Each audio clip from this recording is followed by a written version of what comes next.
नारायण नारायण हरि हरि, लक्ष्मी नारायण नारायण हरि हरि।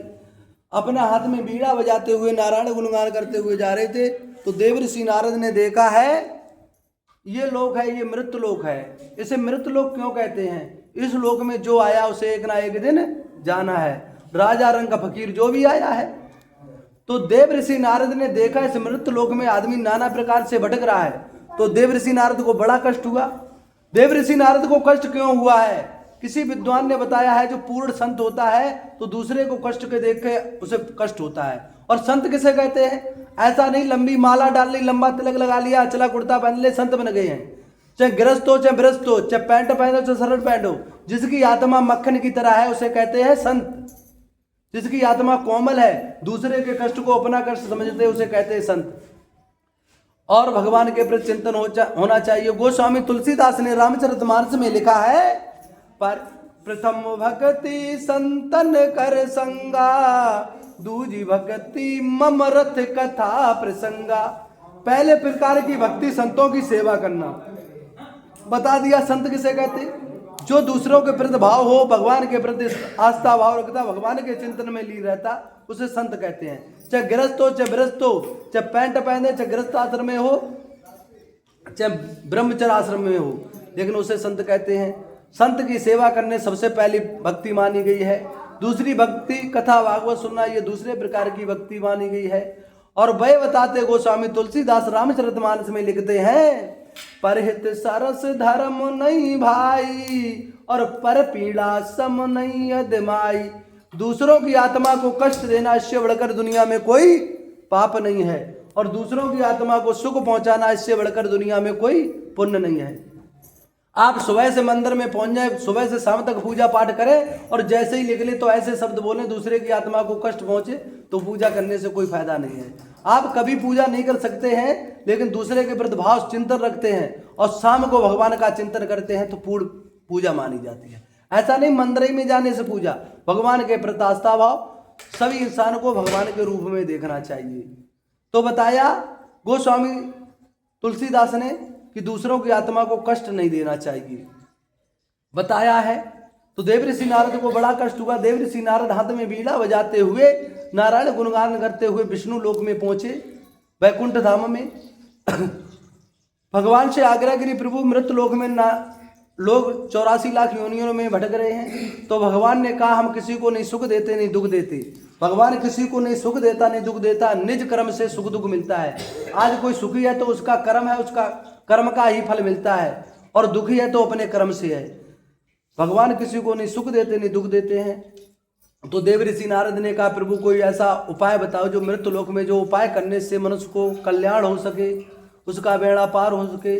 तो भगवान विष्णु ने कहा, सत्यनारायण का व्रत है, छोटा सा व्रत है, जो भी मनुष्य श्रद्धा भक्ति से करेगा तो उसका कल्याण होगा। ये मृत लोक में एक छोटा सा उपाय है कि सत्यनारायण का व्रत किसी भी दिन श्रद्धा भाव से कर सकते हैं, किसी भी दिन।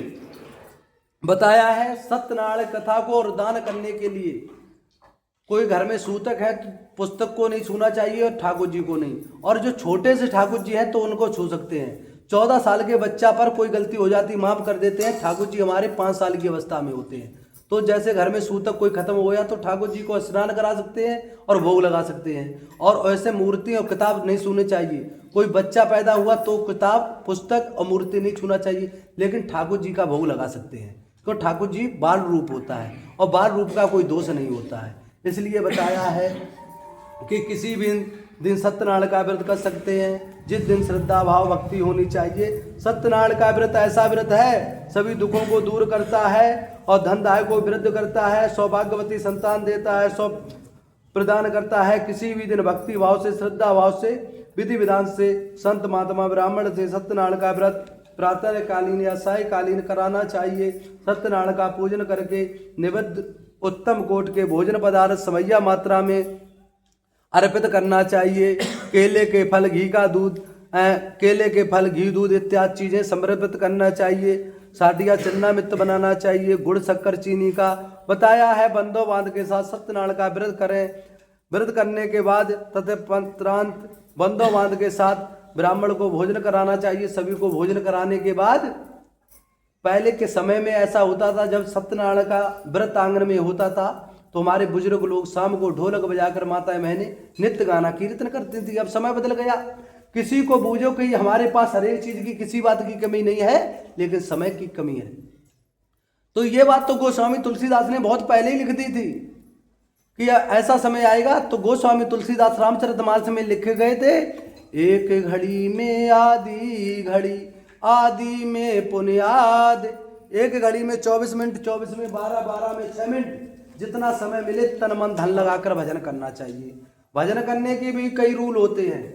एक भजन भाव से होता है, एक दिखावा होता है। कुछ लोग ये सोचते हैं अभी भजन क्या करेंगे, अभी तो हम पर बचपन है, जवानी में भजन कर लेंगे। जवानी कैसी होती है, जब धर्म पत्नी आ जाती तो मेरे तेरे के चक्कर पड़ जाते, हाय धन तो भगवान को भूल जाता। फिर कहता बुढ़ापे में भजन करेंगे। किसी विद्वान ने लिखा है, जो बचपन और जवानी में आपने भगवान का भजन करा तो बुढ़ापे में चिंतन भगवान का भजन आएगा। विषय भोग वासना में रहते हो, विषय भोग वासना आएंगी।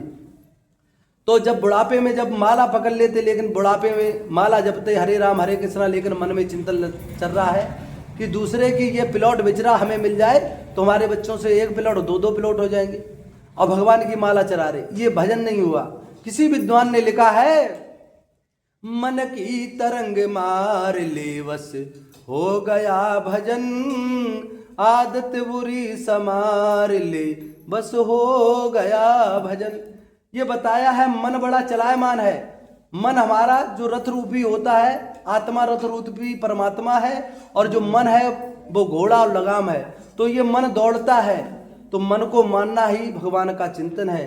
तो थोड़ा समय निकाल का भगवान का भजन हर मनुष्य को करना चाहिए, क्योंकि असली धन है, असली कमाई है तो भगवान का चिंतन है। ये तो सभी को मालूम, हमारे दादा आए थे वो भी चले गए, सब छोड़ गए। ये दादा सोचते थे नाती आएंगे, नाती को कैसा गुजारा होगा, वे चले गए, नाती आराम से जी रहे हैं। और पिताजी आए थे वो भी सोच रहे थे हमारे जाने के बाद हमारे नाती लड़का कैसे जिएंगे, वो सब जी रहे हैं। लेकिन असली कमाई होती वो परमात्मा का नाम जप होता है। कलयुग केवल नाम आधारा, सुमर सुमर नर उतरे पारा। कलयुग में केवल भगवान का चिंतन करना चाहिए जितना समय मिले। बताया 5 मिनट का भजन भगवान का कल्याण, मनुष्य का कल्याण करा देता है। तो हर मनुष्य, हर व्यक्ति को भगवान का चिंतन करना चाहिए। इस कंदे पुराणे रेवा खंडे पहला अध्याय समाप्त। बोलिए सत्यनारायण भगवान की, बोलिए वृंदावन बिहारी लाल की, बोलिए भक्त वत्सल भगवान की।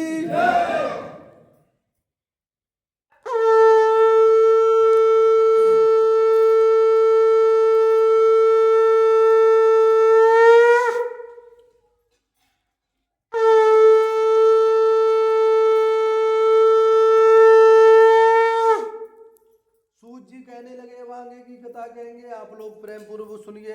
बताया प्राचीन काल में एक सत्यनारायण का व्रत करने वाले विस्तार पूर्वक करता कहते रमणीक काशी नगर में एक निर्धन ब्राह्मण रहता था। ब्राह्मण